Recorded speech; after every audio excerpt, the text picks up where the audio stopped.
নমস্কার বন্ধুরা, ঐশীস কিচেনে সবাইকে জানাই স্বাগত।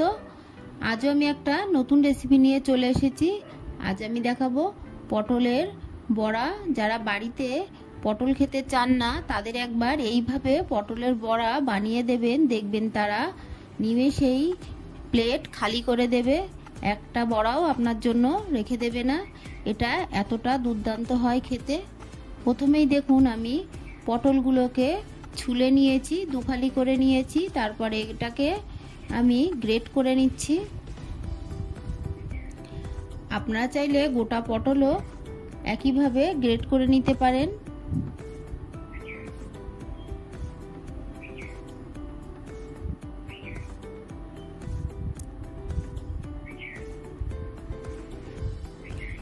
পটল এইভাবে একবার বাড়িতে বানিয়ে খেয়ে দেখবেন, এর স্বাদ আপনার মুখে লেগে থাকবে।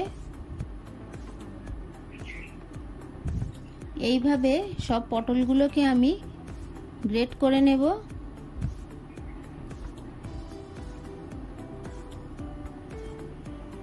দেখুন পটলগুলোকে সব গ্রেট করে নিয়েছি। তারপর কাঁচা লঙ্কা আমি গ্রেট করে নিচ্ছি। 3টে কাঁচা লঙ্কা আমি গ্রেটারে গ্রেট করে নেব। এরপর আমি আদা গ্রেট করে নেব। দেখুন আদা আমি ছোট ছোট করে কেটেছিলাম, শিলনোড়ায় বেটে নেব। তবে শিলনোড়ায় বাটার থেকে গ্রেট করে দিলে বড়ায় খেতে বেশি ভালো লাগে, তাই আমি ছোট ছোট টুকরোগুলোকে গ্রেট করে দিচ্ছি।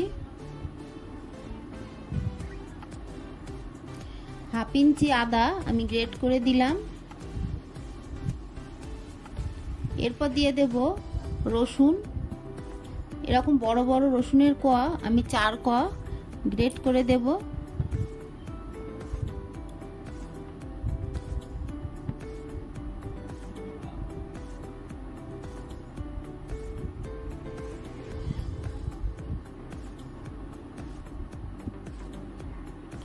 আদা রসুন গ্রেট করে নিলাম।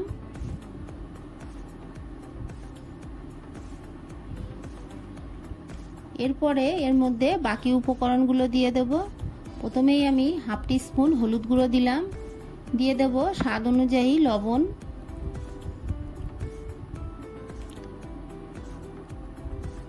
এরপর দিয়ে দেব জিরে গুঁড়ো, 1/2 টিস্পুন জিরে গুঁড়ো দিয়ে দিলাম। দিয়ে দেব পরিমাণ মতো লাল লঙ্কার গুঁড়ো, যেহেতু আমি কাঁচা লঙ্কা দিয়েছি। তারপর একটা ডিম ভেঙে দেব।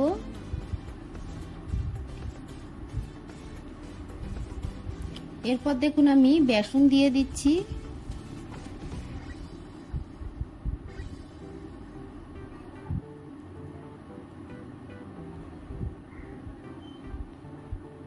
পরিমাণ মতো বেসন আমি দিয়ে দিলাম। এরপর দিয়ে দেব গরম মশলার গুঁড়ো,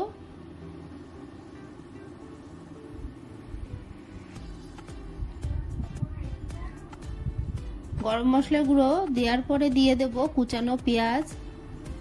2টো পেঁয়াজকে আমি কুচিয়ে রেখেছিলাম, সেটা দিয়ে দিলাম।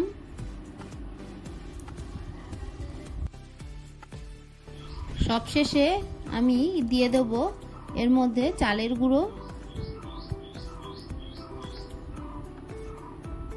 চালের গুঁড়ো আপনাদের বাড়িতে থাকলে অবশ্যই দেবেন, আর যদি না থাকে তাহলে খুবই সামান্য খাবার সোডা দেবেন, তাহলে এটা মুচমুচে ক্রিস্পি হবে। ভালোভাবে মিশিয়ে নেব। এটার মধ্যে কোনো জলের প্রয়োজন হবে না।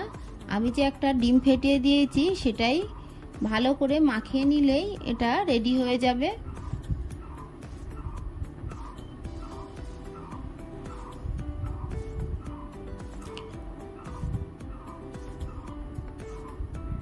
খুব ভালো করে মাখিয়ে নেব।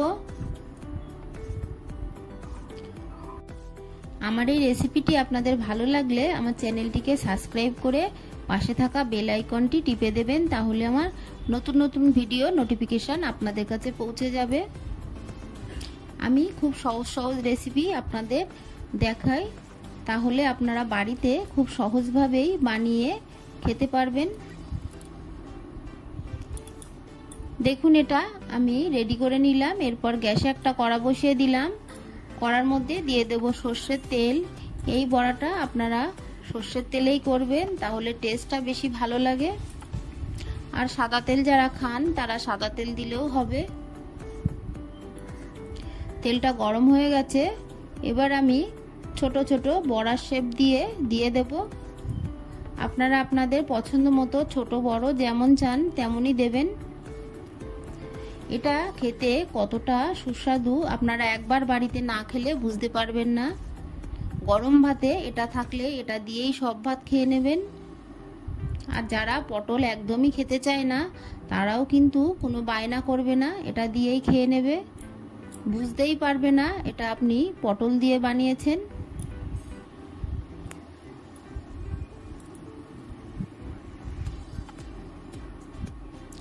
গ্যাসের ফ্লেমটাকে মিডিয়ামে রেখে ভাজতে হবে। হাই ফ্লেমে ভাজলে ভেতরটা কাঁচা থেকে যাবে।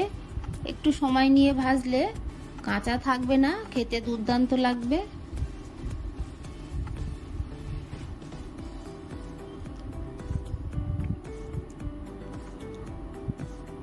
এক পিঠ আমার ভাজা হয়ে গেছে, আমি এবার উল্টে অপর পিঠটাকেও ভেজে নেব।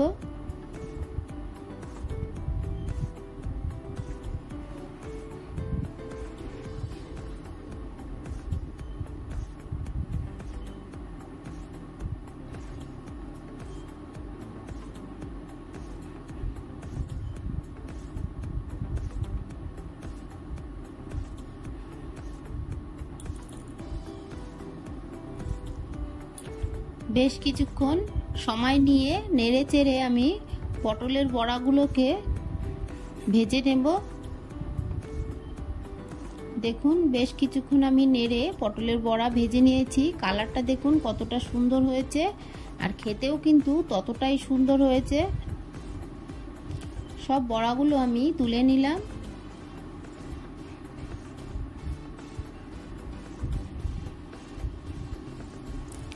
এই তেলের মধ্যে বাকি বড়াগুলোকেও একইভাবে দিয়ে ভেজে নেব।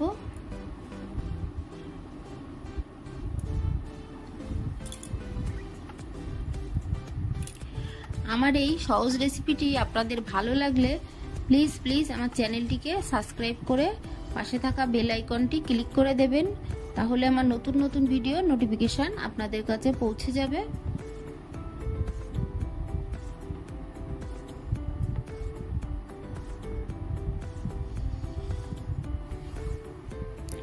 এগুলোকে উল্টে পাল্টে আমি ভেজে নেব।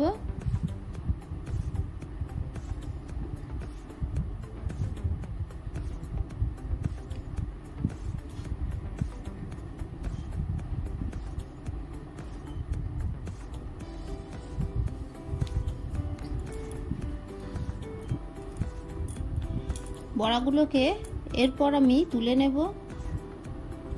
এই বড়া ভাজতে খুব তেলের প্রয়োজন হয় না, অল্প তেলেই বড়াগুলো সুন্দর করে ভাজা হয়ে যায়।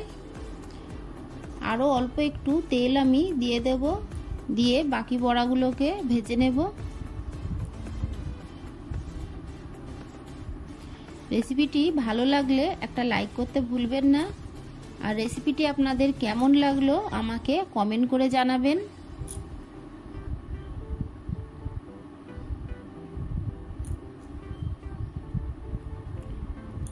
বাকি বড়াগুলোকেও আমি ভেজে তুলে নেব।